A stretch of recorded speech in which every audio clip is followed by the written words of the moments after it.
ওহ, এদের নিয়ে না আর পারা যায় না। কখন থেকে বলছি একটু মালাকে ডেকে আনতে, কেউ আর যাচ্ছেই না। এদেরকে একটা কাজে বলেও শান্তি নেই। বাড়িতে কত কাজ, একটু পুকুর কাটে পাঠাবো, কাপড় কাচতে ওকে দিয়ে। কি গো বড় বৌমা, তোমার কি কথা কানে গেল নাকি? হ্যালো ছোট্ট বন্ধুরা, কেমন আছো তোমরা সবাই? আশা করছি ভীষণ ভালো আছো। চলো দেখে নি তুলির ঠাম্মি আজকে এত রেগে আছো কেন? তুলির ঠাম্মির মাথা গরম কেন এত? জানতে হলে দেখতে হবে তো আজকের এই পুরো গল্পটা কি হতে চলেছে। চলো দেরি না করে শুরু করা যাক, আর দেখতে দেখতে আমাদের চ্যানেলকে সাবস্ক্রাইব করতে ভুলো না। চলো তাহলে শুরু করা যাক। এই বড় বৌমার দ্বারা না একটা কাজও হবে না। কখন একটা দায়িত্ব দিয়েছি একটু মালাকে খবর দিতে, এখনো কি দিয়েছে কে জানি। ভালো লাগে না। কখন আসবে মেয়েটা কে জানি। ও মা, আপনি এত ব্যস্ত হচ্ছেন কেন বলুন তো? মালাকে তো খবর দেওয়া হয়েছে, মালা একটু পরেই চলে আসবে হয়তো। এই তো শুক্রবারে গিয়ে খবর দিয়ে এসেছি। ভুলে টুলে গেছে নাকি কে জানে। ঠিক আছে মা, আপনি শান্ত হন তো মা, আপনি শান্ত হন। এক্ষুনি চলে আসবে। আপনি শুধু একটু মাথা গরম করেন। আপনাকে নিয়ে আর পারি না মা, আর ভালো লাগে না সংসারে এত চাপ। বৌমা, আমি কি মাথা গরম করি সাধে নাকি? হ্যাঁ, আমার মতো বয়স হোক তোমরা, তখন বুঝবে। চারিদিকে আমার কাজকর্ম একা হাতে সামলাতে হয়, বুঝেছো? তোমরা তো শুধু হাত নেড়ে খাও আর আমি মাথা নেড়ে খাই, বুঝেছো? আমার কত মাথায় চাপ বলো তো। হ্যাঁ ঠিক আছে মা, ঠিক আছে। আপনি একটু শান্ত হন তো দেখি, শান্ত হন। আমি এক্ষুনি গিয়ে মালাদিকে ডেকে আনছি। দেখি গিয়ে মালাদি ভুলে টুলে গেছে নাকি। তারপর তো বড় বউ রিনা মালাকে ডাকতে মালাদের বাড়ি চলে যায়। চলো তাহলে দেখে নি। এই মালাদিটাকে নিয়ে না আর পারা যায় না। একটা দায়িত্ব দিলে দায়িত্বটা ঠিক করে পালন করতে পারে না। এখন আমাকে যেতে হবে এতটা পথ হাঁটতে হাঁটতে। যাই, আর কি করার। শাশুড়ি মাকে তো ঠান্ডা করতে হবে নাকি। শাশুড়ি মা আবার রেগে গেলে সহজে থামেন না। যাই যাই, আর দেরি করব না। এই বলে রিনা রওনা দেয় মালাদের বাড়ি যাওয়ার উদ্দেশ্যে। মালাদি, ও মালাদি, মালাদি, কি গো কই গেলে গো মালাদি? কিরে পাখি, তোর মা কোথায় রে? তোদের তো কাউকে দেখতে পাচ্ছি না। তোরা কি কেউ বাড়িতে নেই নাকি? কি জানি বাবা, কাউকে তো আবার দেখতেও পাচ্ছি না। ভাল লাগে না বাবা, এতটা পথ এসেছি। আরে ওই তো মালাদি। কি গো মালাদি? আরে রিনা বৌদি যে। কি গো রিনাদি, কেমন আছো বলো তো? হ্যাঁ ভালো আছো রিনাদি? বসো বসো। বলছি যে কি ব্যাপার বলো তো? হ্যাঁ এতটা পথ হেঁটে হেঁটে হাঁপিয়ে গেছো দেখছি। বসো বসো, আমি একটু চা করছি কেমন? না না, চাটা করতে হবে না। তা হ্যাঁ গো, আজ তো আমাদের বাড়িতে তোমার যাওয়ার কথা ছিল নাকি? হ্যাঁ এখনো যাওনি। আর শাশুড়ি আমার বাড়ি শুদ্ধ লোক, সবাইকে নিয়ে মাথায় তুলেছে। কি ব্যাপার বলো তো? হ্যাঁ কত বকুনি খেয়েছি জানো তুমি? হ্যাঁ কটা বাজে বলো তো? আজকে যাওয়ার কথা ছিল। তো বলছি সব ঠিকঠাক আছে তো বাড়ির? হ্যাঁ কাজকর্ম সব ঠিকঠাক চলছে তো? কি ব্যাপার বলো তো? কোনো চিন্তা ভাবনা নাকি? হায় ভগবান, রিনাদি আমি তো পুরো ভুলে গেছিলাম গো যে আজকে তোমাদের বাড়িতে আমার যাওয়ার কথা ছিল। ছি ছি ছি, আমি তো ভাবতেই পারছি না আমার এত ভোলা মন হয়ে গেছে। হ্যাঁ কি বলবো, আমাকে তো তুমি সামনে শুক্রবার এসে বলে গেছিলে গো। আমি তো মনেই করতে পারছিলাম না। তাই তো ভাবছিলাম আমি আজকে কিছু একটা ভুলে গেছি। চলো চলো, দরজা টরজা সব কিছু আটকে নি। কি আর বলবো। তাই নাকি মালাদি, তুমি সত্যি সত্যি ভুলে গেছিলে? আমি জানি তুমি ভুলে গেছো। ঠিক আছে ঠিক আছে, কোনো ব্যাপার না। চলো দেখি, চলো আমার সঙ্গেই চলো। আর নইলে আমি যাচ্ছি কেমন? তুমি আস্তে ধীরে এসো। জানো তো শাশুড়ি আমার ভীষণ রেগে গেছে, কি আর বলবো। হ্যাঁ রে পাখি, মাকে নিয়ে আয় কেমন? আমি ওদিকটা এগোচ্ছি। হায় ভগবান, মানুষটা আমার ভুলের জন্য এতটা পথ হেঁটে হেঁটে এসেছে। আমার তো ভাবতেই কেমন লাগছে। ছি ছি ছি ছি, কতটা পথ এসেছে হেঁটে এই রোদের মধ্যে। হ্যাঁ না না, তাড়াতাড়ি করে যাই, ওই বাড়িতে আবার গিয়ে অনেক কাজ আছে। যাই যাই। এদিকে তো মালা এসব বসে বসে ভাবতে থাকে। চলো দেখে নি তারপর ওদিকটা, মানে রিনার শাশুড়ি কি করছে। চলো তাড়াতাড়ি দেরি না করে দেখা যাক কি হয়। সত্যি কত রোদ উঠেছে, আর এখনো আমার কাছাকাছি হলো না।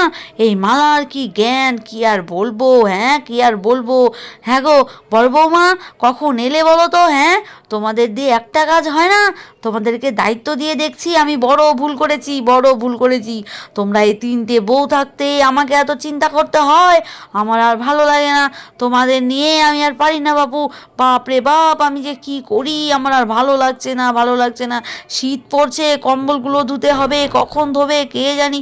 তুলির ঠাম্মি যখনই এভাবে বলা বলি করছিল, তখনই বড় বউ রিনা রেগে বলে ওঠে, আচ্ছা মা, আমরা কোন দায়িত্ব ঠিক করে পালন করি না বলুন তো? হ্যাঁ ও মা, আমি তো বলে এসেছিলাম, এই যে একটু আগেও গিয়েছিলাম, বলে এলাম মালাদিকে, মালাদি তো ভুলে গেছে, তাতে আমার কি দোষ বলুন তো মা? হ্যাঁ, আপনি শুধু একটুতেই মাথা গরম করেন মা, ভালো লাগে না তো? কি ভালো লাগে বড় বৌমা? হ্যাঁ, কি ভালো লাগে বলো তো তোমাদের? তোমাদের তো কিছুই ভালো লাগে না, শুধু সাজগুজ করতে আর ঘোরাফেরা করতে ভালো লাগে। হ্যাঁ, আমারও এসব ভালো লাগে না, বুঝেছো? সংসারে মন দাও, সংসারে মন দাও। একটা কথা ভালো করে যদি বলতে, তাহলে কি আর এসব হতো?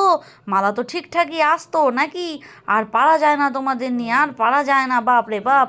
ও মা, মা অনেক হয়েছে মা, অনেক হয়েছে, এবার আপনি একটু মাথা ঠান্ডা করুন তো মা, মাথা ঠান্ডা করুন। আর ভালো লাগে না। বলছি বলছি বদ্দি ভাই, তুমি চুপ করো বদ্দি ভাই, মাথা ঠান্ডা করো। আর মা, আপনিও মাথা ঠান্ডা করুন মা, যা হয়েছে হয়েছে। মালাদি এলে আর কাছাকাছি করতে কতক্ষণ লাগবে বলুন তো? হ্যাঁ, এক্ষুনি এসে পড়বে। ও মা, আপনারা মাথা ঠান্ডা করুন তো, এই যে আমি মুড়ি চানাচুর এনেছি, এগুলো খেয়ে নিন তো। বদ্দি ভাই, মেজদি ভাই, এসো এসো, মা খাওয়া শুরু করুন তো, আপনি খাওয়া শুরু করুন। এই বলে যখনই সবাই খাবে তখনই তুলি চলে আসে। আচ্ছা মা, একটু যে শান্তি করে পড়াশুনো করব তারও কি জো নেই? তুমি আর ঠাম্মি বাড়ি পুরো মাথায় করে দিয়েছো। ও মা, কি হয়েছে বলো তো মা? হ্যাঁ, কি হয়েছে মা? ও মা, একটু কোলে নাও না মা, একটু কোলে নাও না। ও মা, নেবে, একটু কোলে নেবে? দিদি ভাই, কি হচ্ছে কি? হ্যাঁ, কোলে নেবে, কোলে নেবে, দিন দিন কিন্তু ধেরে হয়ে যাচ্ছ। আরও আপনি শুধু কোলে নাও, কোলে নাও করো। যাও তো দেখি, যাও নিজের ঘরে গিয়ে পড়াশুনো করো। আর বড় বৌমা, মুড়ি টুড়ি খেয়ে চলো চলো, পুকুর ঘাটে আমরাই সবাই গিয়ে কাপড় চোপড় কেচে আসি। মালা কখন আসবে কে জানি, আর ভাল লাগে না। চলো বৌমা, চলো চলো চলো, বৌমাদের ছাড়া আর আমার কোনো কাজ হয় না, কি আর বলবো। আর যখনই তুলির ঠাম্মি এভাবে সব বৌমাদের নিয়ে প্রশংসা করছিল, তখনই তুলি বুঝতে পেরে তার ঠাম্মিকে বলে ওঠে, চলো তাহলে দেখে নি। আর দেখতে দেখতে আমাদের চ্যানেলকে সাবস্ক্রাইব করে দিয়েছো তো, চলো তাহলে শুরু করা যাক। আচ্ছা ঠাম্মি, তুমি কিন্তু ভীষণ চালাক জানো তো। এক্ষুনি তিন বউকে ভীষণ বকছিলে, আবার এক্ষুনি বৌমা ছাড়া কোনো কাজ হয় না। তুমি কিন্তু ভীষণ চালাক ঠাম্মি, ওই সব চালাকি আমার সঙ্গে চলবে না কিন্তু ঠাম্মি। অত কথা বাদ দিয়ে আমাকে একটু কোলে নাও দেখি, আমাকে একটু কোলে নাও। সব সময় তোমার মাথা গরম হয়েই থাকে। দিদিভাই, সবসময় কোলে কোলে করো না তো, আমার অনেক বয়স হয়েছে, বুঝেছো? অনেক বয়স হয়েছে, পারলে আমার কোমরে একটু তেল মালিশ করে দাও দেখি। সারাক্ষণ শুধু কোলে নাও, কোলে নাও আর কোলে নাও, ভালো লাগে না এত কোলে নেওয়া নেই। বলছি তুমি একটু আমায় কোলে নাও দেখি, পারো নাকি? হ্যাঁ, কোলে নাও। ও মা, ও মা, তুমি একটু নেবে মা, একটু তুমি কোলে নাও না মা। ঠামির কাছে গেলে এটা আমি শুধু ক্যাটকেট ক্যাটকেট করে, একটু কোলে নিতেও চায় না। ও মা, একটু কোলে নাও না মা। ও ঠাম্মি নেবে, ঠাম্মি একটু নেবে কি বলো? ও মা, তুমি একটু নাও না মা কোলে আমাকে। তুলি যখনই এভাবে ঠাম্মি আর ওর মাকে বিরক্ত করছিল, তখনই, তোমার মাকে কোলে নেবে দিদিভাই? হ্যাঁ, আমি বেঁচে থাকতে? এসো এসো, আমার কোলে এসো। সত্যি তোমার মাকেও বলিহারি, মেয়েটা কখন থেকে বলছে একটু কোলে নাও, কোলে নাও, তিনি আর উঠছেনই না। এসো দিদিভাই, এসো আমার কোলে এসো, আমি কিন্তু এখনো বেঁচে আছি, বুঝেছো? আমার বয়স হয়েছে তো কি হয়েছে, গায়ে এখনো জোর আছে। এসো দেখি, এসো আমার কোলে এসো। তুমি তুমি যে আমাকে কোলে নেবে ঠাম্মি, সেটা আমি সবার আগেই জানি, বুঝেছো? ওই জন্য আমি চুপচাপ বসে রয়েছি। তুমি ভেবো না আমি বুঝতে পারিনি যে তুমি আমাকে কোলে নেবে না। শোনো ঠাম্মি, তুমি আমাকে কোলে নেবে সেটা আমি খুব ভালো করে জানি। না নিয়ে আর কি করি দিদিভাই, না নিয়ে আর কি করি? এসো দিদিভাই, এসো এসো, তোমাদেরকে যাই বলি দিদিভাই, তোমাদেরকে কিন্তু আমি বড্ড ভালোবাসি, বুঝেছো? এসো দিদিভাই, এসো কোলে এসো। কিন্তু হ্যাঁ, বেশিক্ষণ কিন্তু নিতে পারবো না, এই আমি বলে দিলাম। আর যেই তুলির ঠাম্মি এমন বলে, তুলি দৌড়ে গিয়ে তুলির ঠাম্মিকে বলে, আমার সোনা ঠাম্মি। যেই এমন করে বলতে থাকে, তখনই তুলির মা তুলিকে বলে, তুলি দেখ তো তুলি, বাইরে কে এলো? যা তো মা, যা তো গিয়ে দেখে আয় কে এলো, যা যা, নিশ্চয়ই মালা কাকিমণি এসেছে, যা মা যা। তারপর তুলি গিয়ে গেট খোলে আর দেখে সত্যি সত্যিই মালা কাকিমণি এসেছে। হ্যাঁ মা, হ্যাঁ, মালা কাকিমণি এসেছে মা, মালা কাকিমণি এসেছে। তারপর মালা এসে ঘরে বসে, বসে সবার সঙ্গে গল্প করে। আর ওদিকে তুলির কাকিমণি, তুলির ঠাম্মি, কেউ কিন্তু তখন আর মালাকে দেখে রেগে গেল না। সবাই তখন মালার সঙ্গে মিষ্টি মিষ্টি ব্যবহার করতে থাকলো। হ্যাঁ রে মালা, মুখ পুড়িয়ে এসেছিস তুই, ভালোই করেছিস। চল চল চল মা, চল আগে কিছু খেয়ে নে, চল দেখি চল, কম্বল টম্বল সব কিছু কাচতে হবে পুকুর ঘাটে। হ্যাঁ মাসিমা, হ্যাঁ চলুন মাসিমা, চলুন চলুন। যাবো তো ঠিকই রে, আগে কিছু খেয়ে নিবি তারপর। সত্যি মা, আপনাকে বোঝা ভীষণ দায়, আপনার মনে কিন্তু ভীষণ মায়া। তো বন্ধুরা, কেমন লাগলো আমাদের গল্প? যদি ভালো লেগে থাকে একটি সাবস্ক্রাইব করতে কিন্তু ভুলো না। তাহলে আজকের মতো এখানেই শেষ করছি। সবাই ভালো থেকো, টাটা, দেখা হবে পরের গল্পে।